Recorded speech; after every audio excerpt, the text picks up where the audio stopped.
नमस्ते।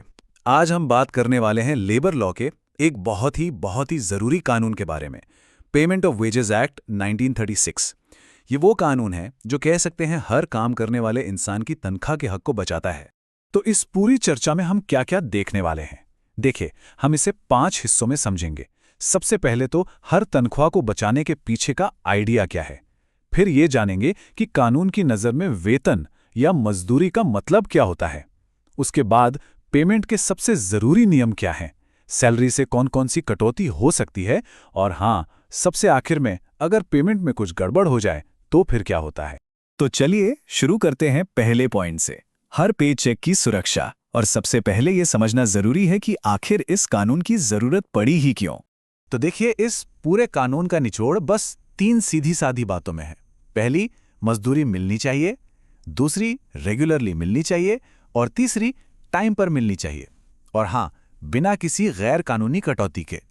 मतलब साफ है, इसका मकसद बस एक है, काम करने वालों को शोषण से बचाना। चलिए अब आते हैं अपने दूसरे हिस्से पर। भाई, ये जानना तो बहुत जरूरी है कि कानून किस चीज को प्रोटेक्ट कर रहा है। मतलब जब हम वेतन या मजदूरी कहते हैं तो कानून की नजर में इसका असल मतलब क्या है। तो कानून के हिसाब से वेतन का मतलब है हर वो पेमेंट जो पैसों में किया जाए। इसमें बेसिक सैलरी, अलाउंसेस, बोनस सब कुछ आ जाता है। लेकिन हाँ, कुछ चीजें हैं जो इसमें शामिल नहीं हैं, जैसे कि ग्रेचुइटी, पेंशन फंड या फिर ट्रैवलिंग अलाउंस। ये सब इस परिभाषा से बाहर रखे गए हैं। अब हम आ गए हैं इस एक्ट के बिल्कुल सेंटर में, यानी पेमेंट से जुड़े सबसे कोर रूल्स। मतलब सैलरी कैसे मिलेगी, कब मिलेगी, और सबसे ज़रूरी, देगा कौन। तो सबसे पहले बात करते हैं सेक्शन 3 की। ये सेक्शन बताता है कि पेमेंट की जिम्मेदारी किसकी है। आखिरकार अगर सैलरी टाइम पे नहीं मिली तो कानूनी तौर पर जिम्मेदार कौन होगा। और देखिए, कानून यहाँ बहुत साफ है। जिम्मेदारी सिर्फ मालिक की नहीं है। जो मैनेजर है, जो कॉन्ट्रैक्टर है, या फिर जो प्रिंसिपल एम्प्लॉयर है, ये सब के सब जिम्मेदार माने जाएंगे। मतलब कानून ये पक्का करता है कि कोई भी अपनी जिम्मेदारी से भाग ना सके। इसके बाद आता है सेक्शन 4, जो वेज पीरियड के बारे में है। अब ये वेज पीरियड क्या होता है? ये वो टाइम फ्रेम है जिसके लिए सैलरी दी जाती है, जैसे 1 हफ्ता, 15 दिन या 1 महीना। और इस बारे में कानून का नियम एकदम सीधा है। वेज पीरियड 1 महीने से ज्यादा का नहीं हो सकता, बिल्कुल नहीं। हाँ, ये डेली हो सकता है, वीकली हो सकता है या फोर्टनाइटली हो सकता है, लेकिन किसी भी हाल में 1 महीने से लंबा नहीं खींचा जा सकता। अच्छा, अब अगला बड़ा सवाल, सैलरी मिलेगी कब। तो इसके लिए है सेक्शन 5, जो पेमेंट के टाइम के बारे में है।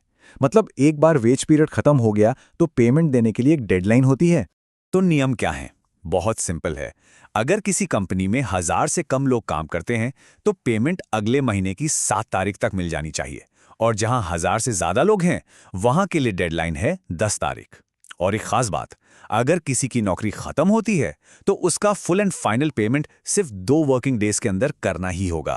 ठीक है, तो पेमेंट कब होगा ये तो समझ आ गया, पर होगा कैसे? कैश में, चेक में या बैंक ट्रांसफर? इसी के बारे में है सेक्शन 6, यानी पेमेंट का तरीका। तो देखिए, पेमेंट या तो कैश में यानी सिक्कों या नोटों में हो सकता है, या फिर चेक से या सीधे बैंक अकाउंट में भी किया जा सकता है। लेकिन यहाँ एक बहुत ज़रूरी शर्त है, चेक या बैंक ट्रांसफ़र के लिए एम्प्लॉय की लिखित में सहमति लेनी ज़रूरी है। ये एक बहुत बड़ा सेफ गार्ड है, ताकि किसी के साथ कोई ज़बरदस्ती ना हो।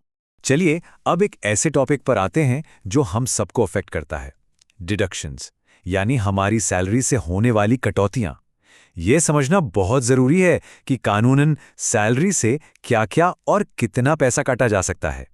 तो सेक्शन साफ साफ बताता है कि सिर्फ कुछ खास मामलों में ही कटौती की जा सकती है, जैसे कि कोई फाइन लगा हो, काम से एब्सेंट रहने पर, या अगर किसी की वजह से कोई नुकसान हुआ है तो उसकी भरपाई के लिए। इनके अलावा प्रोविडेंट फंड और इनकम टैक्स जैसी कटौतियां भी इसमें शामिल हैं। लेकिन यहाँ एक बहुत बहुत बड़ा नियम है, सारी कटौतियां मिलाकर भी किसी भी हाल में टोटल सैलरी का 50% से ज़्यादा नहीं काटा जा सकता। मतलब कम से कम आधी सैलरी तो घर ले जाने के लिए मिलनी ही चाहिए। ये एक बहुत बड़ा प्रोटेक्शन है। और अब आते हैं हमारे आखिरी हिस्से पर। मान लीजिए ये सारे नियम तोड़ दिए गए हैं, तो क्या होगा? अगर पेमेंट में गड़बड़ हो तो कानून क्या कहता है, क्या उपाय हैं और किसकी जिम्मेदारी बनती है? अगर किसी एम्प्लॉय को सैलरी देर से मिलती है या कम मिलती है तो उसके पास 6 महीने का वक्त होता है अपना क्लेम फाइल करने के लिए। ये एक कानूनी रास्ता है जिससे अपने हक के लिए लड़ा जा सकता है।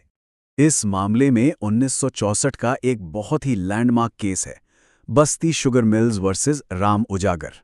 इस केस ने ये बात और भी पक्की कर दी कि पेमेंट की आखिरी जिम्मेदारी सुपरविजन करने वाले इंचार्ज की होती है। इससे क्या होता है? इससे ऑर्गेनाइजेशन के अंदर एक अकाउंटेबिलिटी तय होती है।